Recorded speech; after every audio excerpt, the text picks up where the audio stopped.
Buenas noches, mi nombre es José Alberto Manuel López, estudiante de la Fundación Universitaria Popayán. El día de hoy realizaremos un análisis de la sentencia de casación 3348 del 2020 del magistrado Haroldo Wilson Quiroz Monsalva. Decide la Corte el recurso de casación interpuesta por la EPS Cuneo, ya que la sentencia proferida el 16 de julio del 2013 por la Sala Civil Tribunal Superior del Distrito Judicial de Medellín, quien aceptó realizar una indemnización por unos daños y perjuicios producidos por una de las IPS contratadas por esta EPS. Estas pretensiones de las que hacemos referencia las interpuso la señora Gladys Estela Echeverri Osorio y sus hijos Cristian Felipe Hoyos Echeverri y Carlos Alberto Hoyos Echeverri.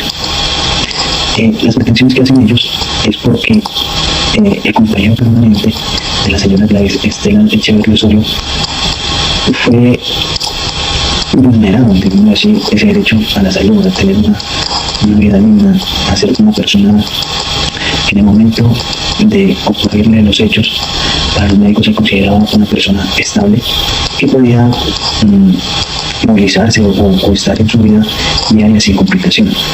Entonces, los hechos pasaron el día 23 de enero del 2007, cuando el compañero permanente de la señora Gladys, el señor Luis Alberto Hoyos, quien era afiliado de la EPS Cuneo, presentó un dolor abdominal por el cual decidió asistir a una consulta médica. En esta consulta médica lo que le hacen es una revisión, un examen físico, no le mandan medicamentos, pero sí le envían unos exámenes para que se lo revise de manera ambulatoria. Este usuario ese día se iría hacia su casa y el día siguiente, o sea, el día 24 de enero del 2007, en la madrugada, refiere que el paciente siente la sintomatología, pero que esta ya es un poco más intensa, donde dice que ya siente un calor que se le sube hasta la cara. Entonces decide consultar a urgencias, donde se le realiza un examen médico, en el cual le dan manejo por aproximadamente una hora y al sentir mejoría le dan salida. Pero en la salida no le envían nada de medicamentos, solamente unas órdenes médicas para que realice unos procedimientos o un examen de manera ambulatoria. Sucedió la salida, sin haber realizado el examen, que era un examen de electrocardiograma. Sale de la clínica y más adelante dicen que después de hora y media de haber salido de la clínica, la policía lo encuentran en la calle, ellos lo recogen y lo trasladan nuevamente hacia la clínica, pero cuando llegan a la clínica ya no tiene signos vitales. Al transcurrir todo esto, ya la compañera permanente, la señora Gladys, acude ante el Tribunal Superior del Circuito de Medellín, donde da a conocer su caso y solicita que sea indemnizada y se gana un pago de unos daños y perjuicios tanto para ella como para sus hijos, ya que indica de que es el único sustento que tiene ella. El tribunal realiza o acoge la prueba pericial, la cual se presentó como evidencia, ¿sí? Pero pues ahí vuelve a presentar esa prueba pericial, se dan cuenta de que realmente no se le realizó el protocolo que se debe realizar para toda una emergencia de hipertensión. Entonces dice que no se ajusta a la ley Artes. ¿Por qué? Porque no se realizaron los exámenes dentro de la clínica. Ahora, en la demanda de casación, la Corte Suprema, al hacer su estudio, encuentran que se vulneró el artículo 2341 del Código Civil, que habla de la responsabilidad extracontractual. O sea que aquí ya tenemos una responsabilidad contractual por parte de la EPS. Y tenemos también el nexo causal entre el fallecimiento referido y la culpa.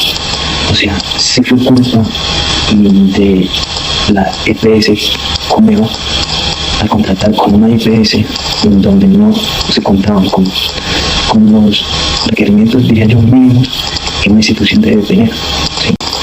Ahora, Las consideraciones de la Corte enfatiza en que tanto la culpa como el nexo causal en sus aspectos fácticos y jurídicos deben estar acreditados para que se configure la responsabilidad médica y proceda la indemnización de estos perjuicios. O sea, son dos elementos que deben de estar presentes a la hora de considerar una responsabilidad médica. Otra distinción que debemos realizar: las medidas de responsabilidad contractual y extracontractual. Tenemos que la responsabilidad contractual se basa en el cumplimiento de un contrato previamente establecido entre las partes. Y una responsabilidad extracontractual se origina de un acto ilícito que causa daño, un daño ilícito que causa daño a otra persona sin necesidad de un acuerdo, o sea, sin necesidad de un contrato previo al daño causado.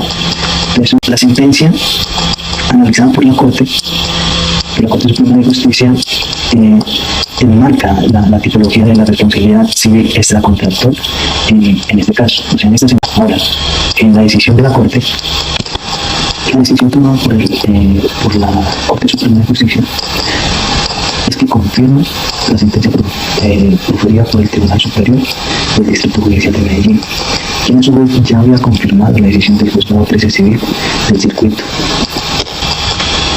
Entonces aquí se mantuvo esa condena que ya se había por medio de sentencia se había proferido por el tribunal. Como la SACUNA tiene que responder con una responsabilidad extracontractual a las pretensiones de la señora Gladys Esos. Ahora las preguntas. Depende de que una EPS responda por los daños que se realizan en una EPS.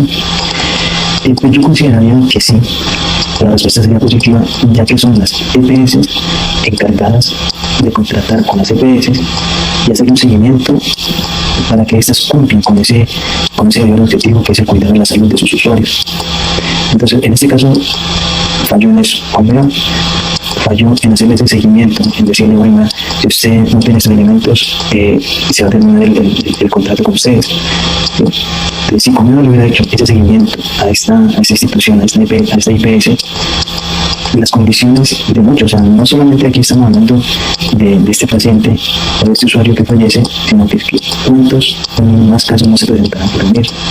Lo que es que mucha gente no se quedan quietos, o sea, no hacen ese deber de decir: bueno, vamos a colocar una demanda, no tanto por la parte lucrativa, sino por que las cosas cambien, o sea, que esa forma de los médicos, de las IPS, de las EPS, cambien con esa forma y que valoren realmente a los usuarios.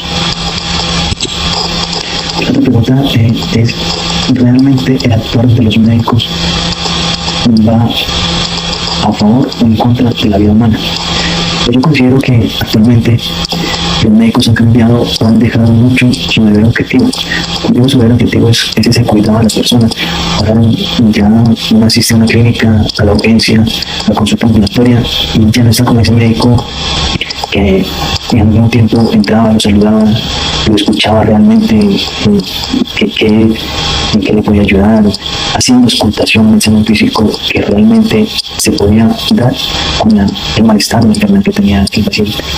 Hoy en día hay muchos médicos que realmente lo hacen o estudian la carrera por el dinero, por ese lucro que van a recibir, no por esa vocación. Considero que la medicina es una de las vocaciones más bonitas que se pueden encontrar, porque es ayudar a otra persona, pero debería dejarse la parte económica a un lado y ser más humanos con la gente. La tercera pregunta es, ya sería en general: ¿se necesita una reforma de la salud? ¿Realmente se requiere esa reforma? Yo consideraría de que en algunos aspectos sí se necesita la reforma, ya que hay muchas situaciones que se han presentado en las cuales las EPS no contratan por el simple hecho de que si en una clínica, por ejemplo, un material de histosíntesis cuesta $1 millón, pero en la otra clínica cuesta 950.000 pesos, la EPS va a contratar con la que va a costar menos, ¿sí? Entonces es cuando ocurre de que uno asiste a un hospital o a una clínica y le dicen, mira, usted aquí no le puede atender porque no hay convenio con ustedes, tienen la especialidad, le pueden dar el manejo, pero en muchas ocasiones, ¿qué pasa?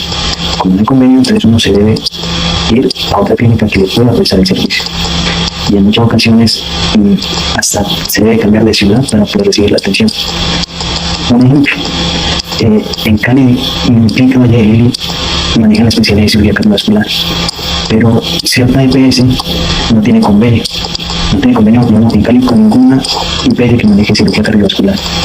Entonces la EPS que hace, contrata con una EPS en Pereira, que tiene la especialidad de cirugía cardiovascular, pero que el afectado quién es el usuario que se debe trasladar de su ciudad de origen hacia la clínica que la EPS ha contratado por motivos, digamos, económicos. Entonces es ahí donde yo digo realmente esa parte necesita una reforma a la salud, donde el pago se haga directamente en las clínicas para que uno no esté en ese paseo de que aquí sí hay convenio y que aquí no hay convenio, de que si usted se debe trasladar a otra EPS para prestar el servicio. Entonces esa es mi posición en cuanto a la reforma a la salud. Hay muchas personas que dicen que así están bien, pero desde mi punto de vista. Muchas gracias. Eso es sobre el análisis de la sentencia. Que estén muy bien.